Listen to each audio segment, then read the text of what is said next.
Olá, meus amores, tudo bem com vocês? Sejam muito bem-vindos a mais um vídeo aqui no canal Miranda Fala. Eu sou a Miranda e no vídeo de hoje a gente vai fazer um estudo interessantíssimo, que foi uma pergunta que eu falei que eu iria responder da Andressa Osias. E ela perguntou assim: Miranda, lá na igreja de Filadélfia é descrito que a igreja não passa pelo período de tribulação, e seria livrada da tentação, né? Do perigo da tentação. A igreja ela não passaria pela tentação. E eu vim explicar isso para vocês. O que isso significa? Será que a igreja ela é livrada da tribulação por conta desse texto que está aqui?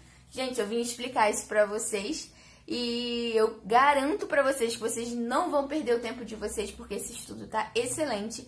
Vocês vão notar que a qualidade desse vídeo vai cair um pouquinho, porque eu não tô sobre a luz do dia. A câmera do meu telefone é muito melhor quando eu tô na frente da janela, com a luz do dia. Mas eu achei que aqui ficou bem melhor para vocês conseguirem enxergar o quadro direitinho. Vocês não vão me ver muito no estudo, tá? Porque eu vou mostrar mais o quadro, mas vocês vão sair daqui entendendo esse versículo. E quando alguém falar para vocês, não, a igreja não passa pela tribulação por conta desse texto aqui, vocês vão saber a verdade. Então, sem mais delongas, bora pro vídeo, né?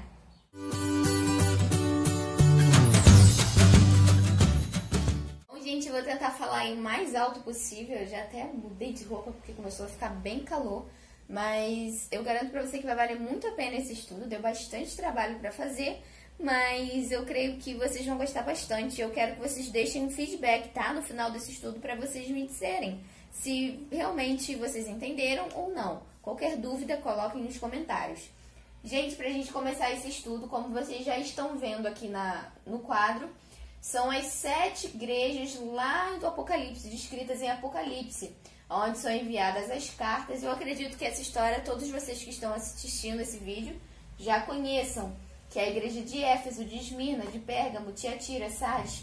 E essas daqui, na verdade, é que nós vamos estudar hoje. Essas daqui nem tanto, mas essas daqui é que nós vamos focar. Por quê? A maioria das linhas acredita que cada uma dessas igrejas simboliza um período da igreja na terra, da igreja de Jesus na terra até o fim, até a última igreja. Então, sendo que essas aqui são as primeiras igrejas, as igrejas primitivas, até que chega a igreja de Filadélfia e de Laodiceia, e é aí que a gente encontra um problema. Porque a linha pré-tribulacionista acredita que essa igrejinha aqui é onde nós estamos, que é a igreja fiel de Jesus, vamos dizer assim. E essa aqui de Laodiceia seriam os que ficariam para trás, seriam os que seriam deixados porque foram infiéis, e esses daqui seriam os arrebatados. Mas hoje eu vou mostrar para vocês que a minha linha de raciocínio não é bem essa. E a gente vai começar, tá, lendo Apocalipse 3:7 até o versículo 13. A gente vai começar lendo, falando um pouquinho da igreja de Filadélfia, que é onde a gente vai achar esse porque guardaste a palavra da minha perseverança, também eu te guardarei da hora da provação que há de vir sobre o mundo inteiro. Então, a gente vai analisar aí esse versículo inteiro. Então, tenham paciência, porque vocês vão sair daqui com bastante sabedoria acerca desse assunto. Vamos lá. Ao anjo da igreja em Filadélfia, escreva, estas são as palavras daquele que é santo e verdadeiro, quem tem a chave de Davi, o que abre ninguém pode fechar, e o que fecha ninguém pode abrir. Conheço as tuas obras, eis que coloquei diante de você uma porta que ninguém pode fechar. Sei que você tem pouca força, mas guardou a minha palavra e não negou o meu nome. Veja o que farei com aqueles que são sinagoga de Satanás e que se dizem judeus, mas não são, mas são mentirosos. Farei que se prostrem aos seus pés e reconheçam que eu amei você.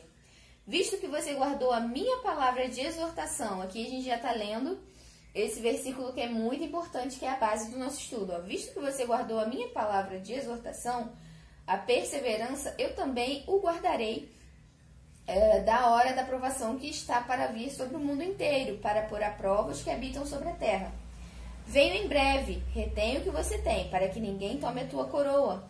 Farei do vencedor uma coluna no santuário do meu Deus, e dali ele jamais sairá. Escreverei nele o nome do meu Deus e da cidade do meu Deus, a nova Jerusalém que desce do céu da parte de Deus, e também escreverei nele o meu novo nome. aquele que tem ouvidos, ouça o que o Espírito diz às igrejas. Então, esse é o contexto, tá? Dessa frase que a maioria das pessoas que acreditam que Jesus vem antes da tribulação usam bastante. Eu mesma já vi lá na igreja usando isso.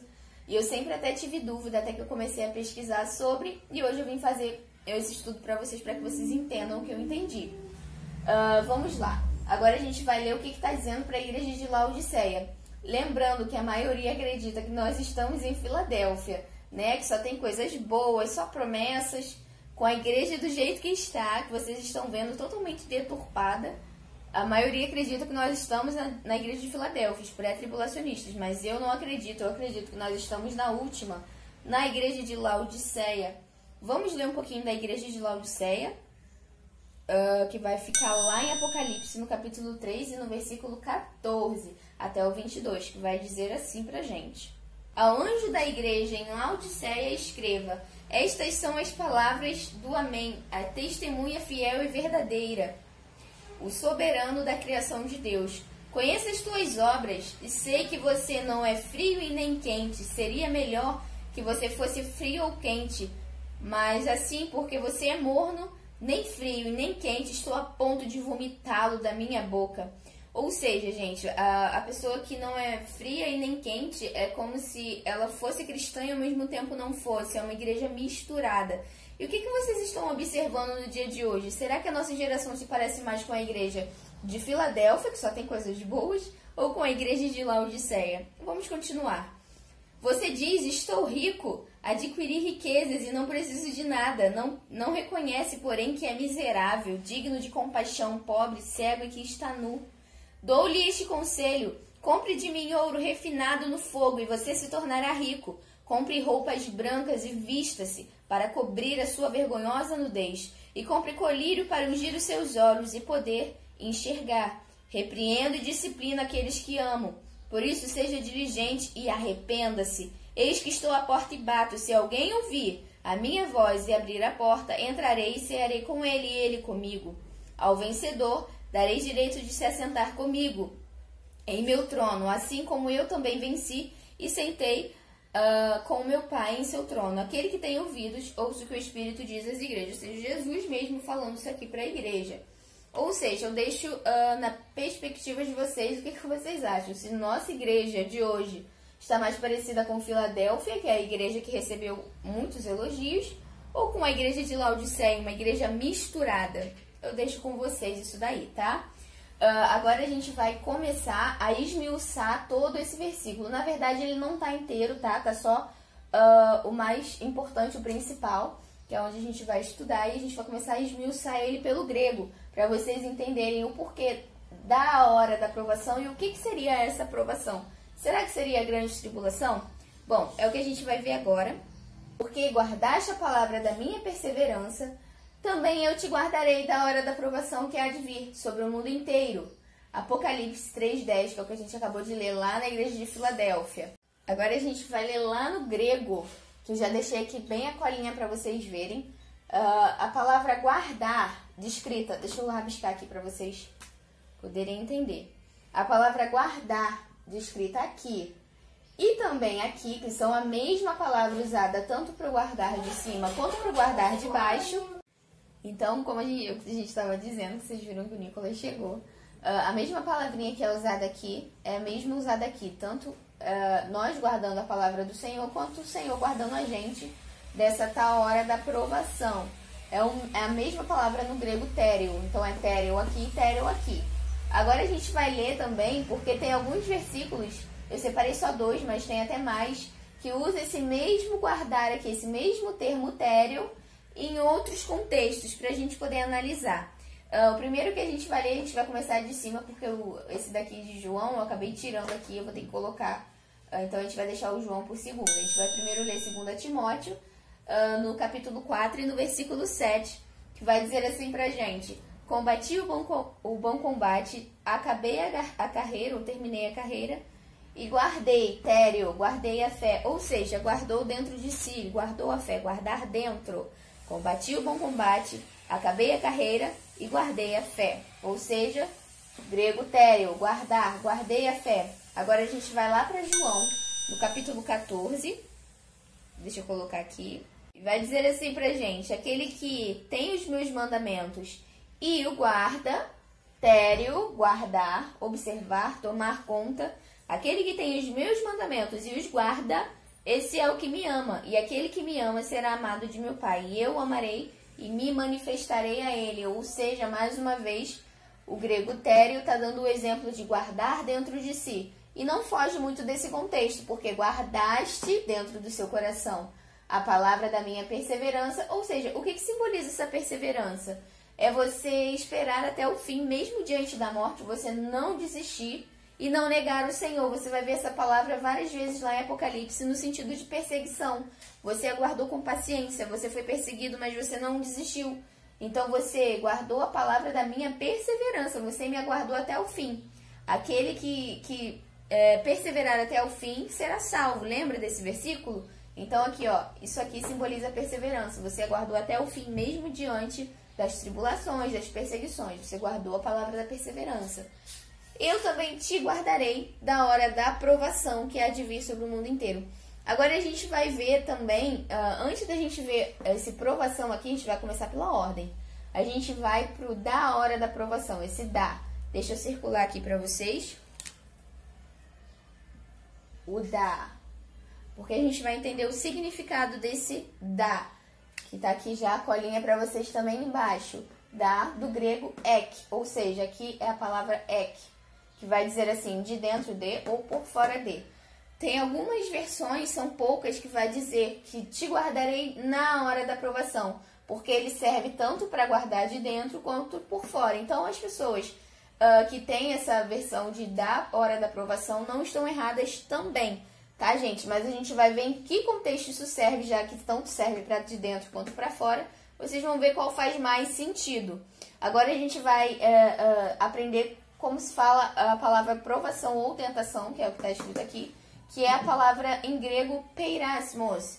Provação significa teste, prova ou experimento.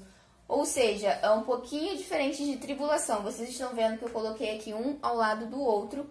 Tribulação, tilipsis, significa tilipsis no grego, que vai dizer pressão, angústia ou aflição.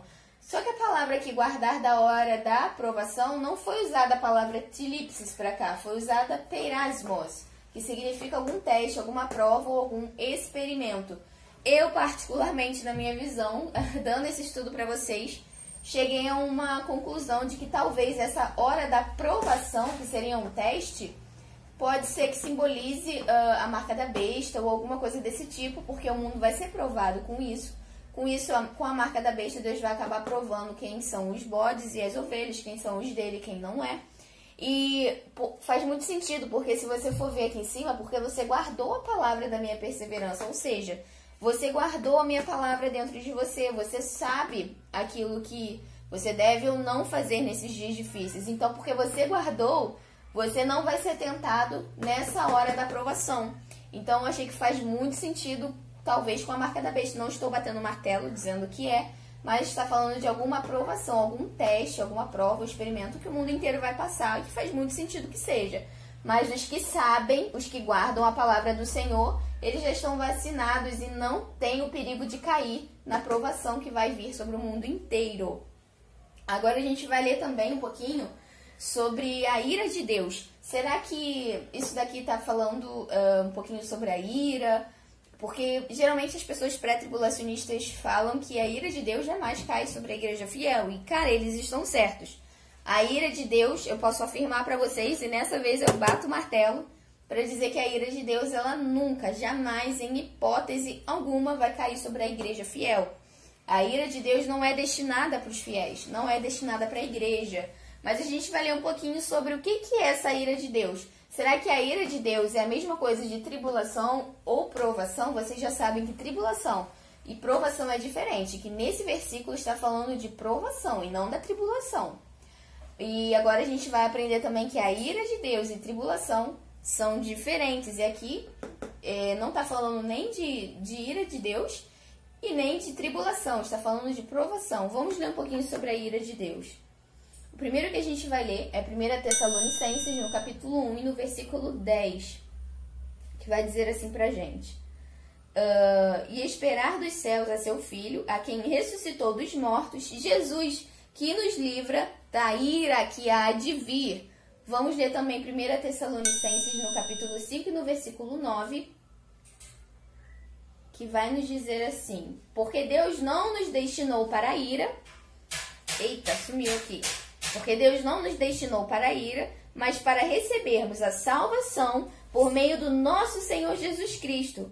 Ele morreu por nós, para que, quer estejamos acordados, quer dormindo, ou seja, ou vivos ou mortos, vivamos unidos a Ele. Vocês viram que Ele não nos destinou para a morte, mas para a vida. Agora a gente vai ler também João 3,36, que vai nos dizer mais ou menos assim.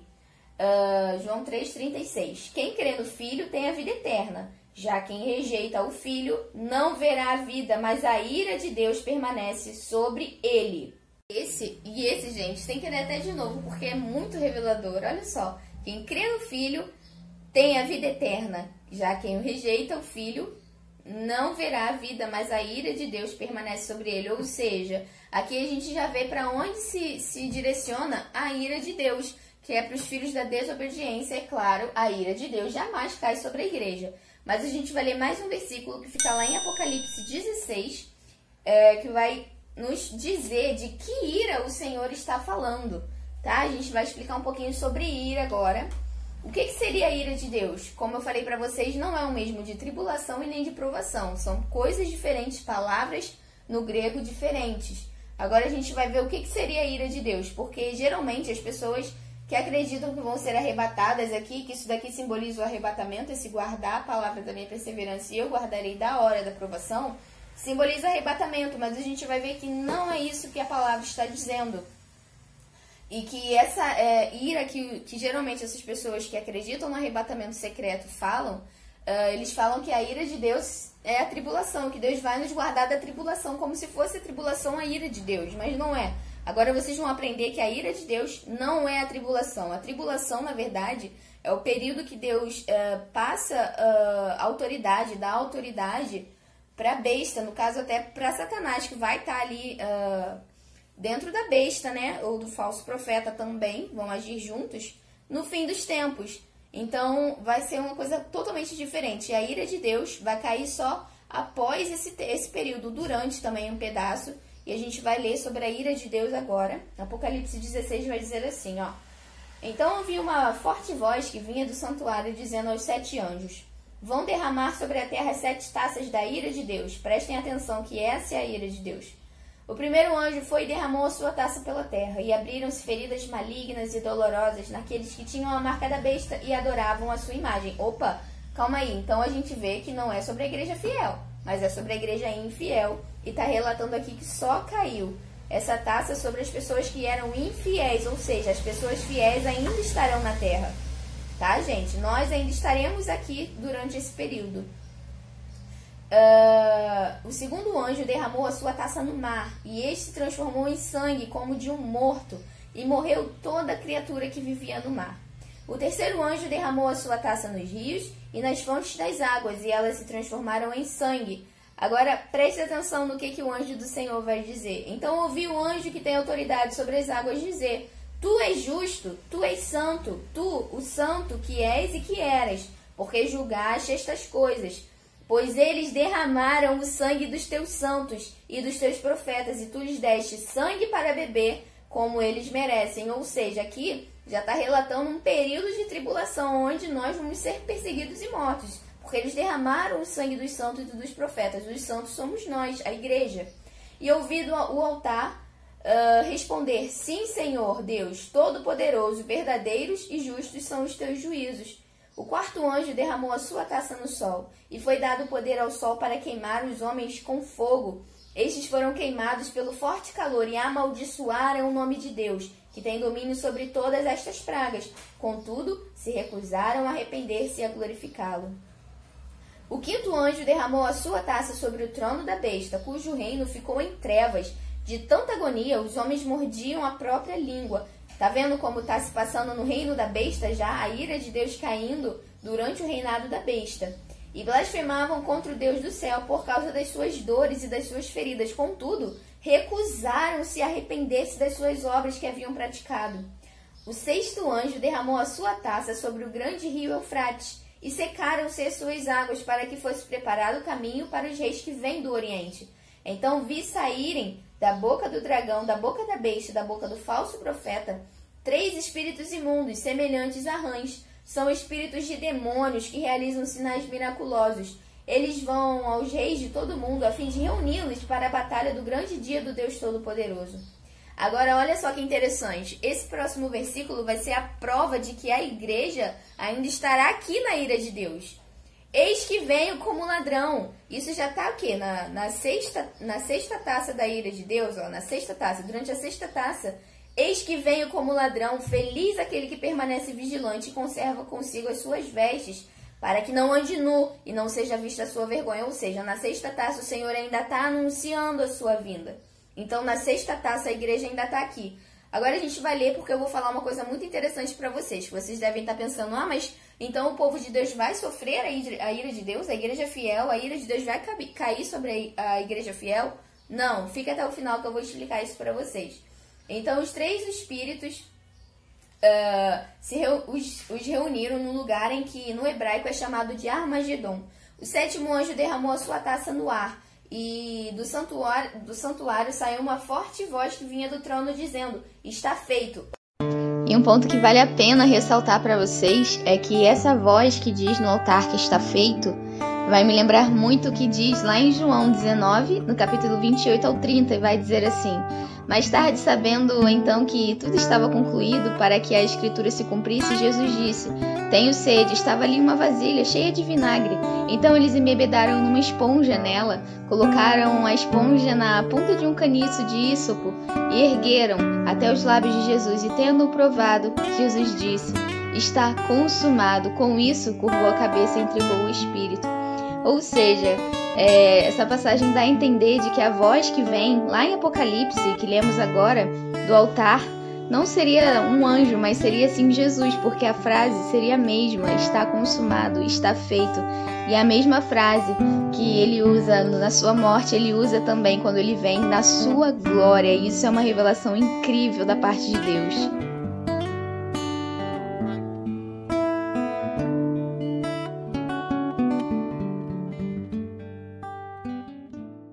Aqui eu já acredito que é no arrebatamento, onde cai a 7ª praga e ali está feito. Houve então relâmpagos, vozes, trovões e um forte terremoto. Nunca havia ocorrido um terremoto tão forte como esse desde que o homem existe sobre a terra. Ou seja, já está aí falando sobre a volta de Jesus, porque vai haver relâmpagos, vozes, trovões. Então ele já está explicando aqui um contexto de volta de Jesus. A grande cidade foi fracionada em 3 partes.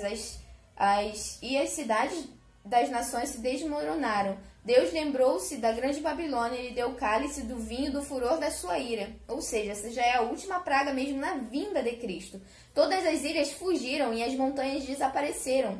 Caíram sobre os homens, vindas do céu, enormes pedras de granizo de cerca de 35 quilos cada. Eles blasfemaram contra Deus por causa do granizo, pois a praga foi terrível. Agora eu vou explicar para vocês como assim a igreja vai estar aqui nas pragas de Deus. As pragas de Deus não estão caindo do céu. Vocês verem que na 6ª praga o Senhor ainda está anunciando a vinda. Então quer dizer que as pragas da 6ª trombeta, da 6ª taça de Deus, da ira, está caindo sobre a terra e Deus ainda está anunciando a vinda de Cristo. Então nós estaremos aqui ainda. Cristo ainda não voltou na 6ª taça. Mas por quê? Como assim a gente não vai sofrer a ira de Deus, mas a igreja vai estar na terra? É simples. Vocês se lembram daquele contexto onde Israel estava no Egito e Deus derramou as 10 pragas do Egito sobre Faraó e sobre o povo ali do Egito, e nenhuma daquelas pragas pegou nos servos do Senhor, nenhuma daquelas pragas atingiu nenhum dos servos do Senhor. Houve a morte dos primogênitos, houve a praga das rãs, houve a praga dos granizos. Então, aquilo que aconteceu no passado se repetirá no futuro. Aquilo que aconteceu no passado no Egito, com o povo de Deus que estava dentro do Egito, eu quero te lembrar que o povo de Deus não foi retirado para fora do Egito para que Deus derramasse as pragas. Não, eles estavam ali. Mas o Senhor guardou a todos. Nenhum animal do povo do Egito morreu. Nenhum foi tocado. nenhum dos flagelos daquelas pragas caiu sobre o povo que estava ali de Deus dentro do Egito. Então foi só depois da última praga do filho primogênito é que o Senhor, através de Moisés, ele tira o povo do Egito. Então ali é uma representação de que durante as pragas que vão cair sobre os filhos das trevas, né, os filhos do diabo que vão se irar contra Deus durante essas pragas e não vão se arrepender, a igreja ainda está aqui. Porque assim como aconteceu no passado, se você quer saber como acontece no passado, no presente e no futuro, você tem que ler o passado. Porque Deus está mostrando no passado o que vai acontecer no futuro. Vocês estão entendendo? Então, ó, na ira de Deus, nessas taças da ira de Deus, as 7 taças, a igreja ainda estará na terra. Verá todas essas coisas. Você se lembra daquele salmo? Somente com os teus olhos olharás e verás a recompensa dos ímpios. Por quê? Porque os servos de Deus que estarão vivos ainda, porque haverá pessoas vivas, mesmo no meio dessas pragas. Porque o nosso Deus é poderoso, irmãos. O nosso Deus é poderoso para nos guardar, mesmo no meio de pessoas ímpias. O Senhor vai nos guardar das pragas, vai atingir a eles, mas não a nós. Assim como aconteceu no Egito, nas 10 pragas do Egito. E aí a gente vai ler mais um versículo que vai falar da ira final de Deus. Depois de todas essas coisas, das 7 taças da ira de Deus, virá a ira final de Deus, que é o que a gente vai ler agora, tá? Apocalipse 21, no versículo 8, que vai dizer assim pra gente, ó.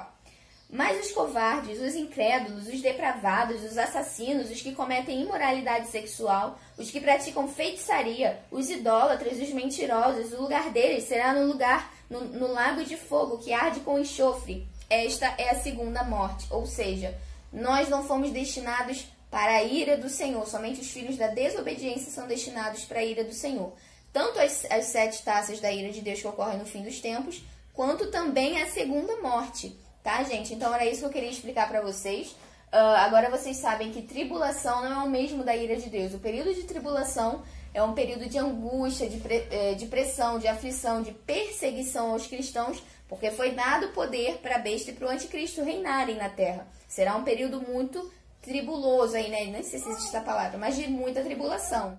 E já a ira de Deus vai ser um período em que Deus se vinga do período da tribulação. Porque no período da tribulação, como eu falei para vocês, o anticristo e a besta, através de Satanás mesmo, vai estar reinando na terra.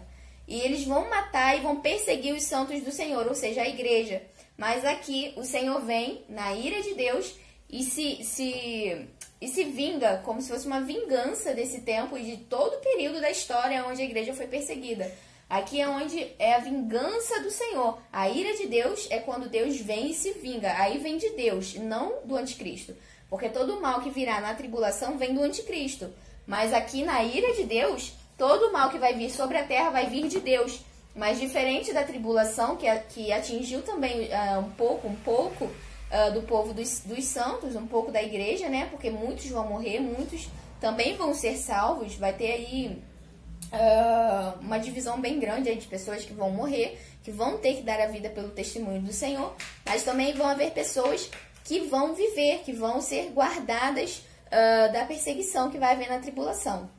Mesmo porque a palavra também vai dizer que se não fosse por causa dos santos, se aqueles tempos não fossem abreviados, nenhuma carne se salvaria durante o período da tribulação.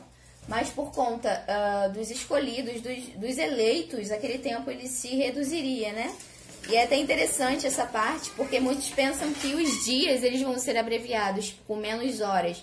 Mas não, o que vai ser abreviado é o tempo em que Jesus vai voltar. Então, tipo, que meio que vai ser acelerado esse tempo para que ele volte. Ele volta com mais rapidez. Não sei se vocês estão me entendendo. Então, agora vocês entendem que a ira de Deus é algo que vem de Deus para a humanidade, para os filhos da desobediência, os que não seguiram os caminhos de Deus, né? Os que são infiéis e receberam a marca da besta. E já a tribulação é um período onde o anticristo ele persegue realmente a igreja. Então, são períodos diferentes. Tribulação, você lembra que vem do anticristo, e ira de Deus vem do próprio Deus, em vingança até mesmo de toda a morte que tanto o anticristo causou, quanto o espírito do anticristo, que desde a igreja de Éfeso, desde a fundação do mundo, já opera, né, gente?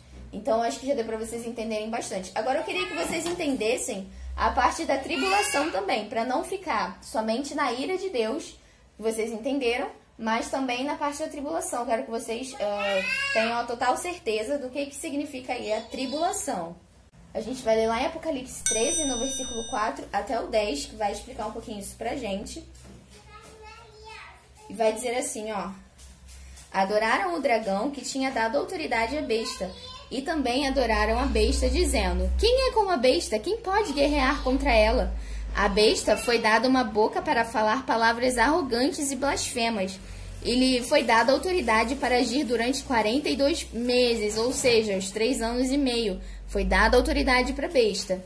Ela abriu a boca para blasfemar contra Deus e amaldiçoar o seu nome e o seu tabernáculo, e os que habitam no céu. E foi dada autoridade para guerrear contra os santos e vencê-los. Vocês estão vendo isso? Então, para as pessoas que dizem que o anticristo ele não vai ter poder sobre a igreja, só nesse versículo aqui a gente já faz com que isso tudo caia, porque o anticristo ele vai perseguir a igreja. Foi-lhe dado poder para guerrear contra os santos e vencê-los. Foi-lhe dada autoridade sobre toda a tribo, povo, língua e nação. Ou seja, o anticristo ele reina sobre todo o mundo. Vai ser um líder mundial, um líder global. E isso a gente já sabe, né? Todos os habitantes da terra adorarão a besta, a saber, todos aqueles que não tiveram os seus nomes escritos no livro da vida e do Cordeiro, que foi morto desde a fundação do mundo. Aquele que tem ouvidos, ouça. A mesma coisa que ele diz para as igrejas também. Se alguém há de ir para o cativeiro, isso que é interessante, ó. Se alguém há de ir para o cativeiro irá. Se alguém há de ser morto à espada haverá de ser morto. Aqui estão, olha só que interessante, a perseverança e a fidelidade dos santos. Ou seja, onde que está a perseverança? Eu vou até rabiscar, porque isso é muito, muito interessante. Onde que está a perseverança dos santos que eu falei para vocês? No ato de dar a sua própria vida pelo Senhor. Aqui está a perseverança dos santos, ó, a fidelidade e a perseverança dos santos. Então, gente, eu acho que isso aqui já explica tudo na questão de quem vai viver e quem vai morrer no reinado do anticristo. Quem tiver aqui para o cativeiro irá. Se alguém há de ser morto à espada haverá de ser morto.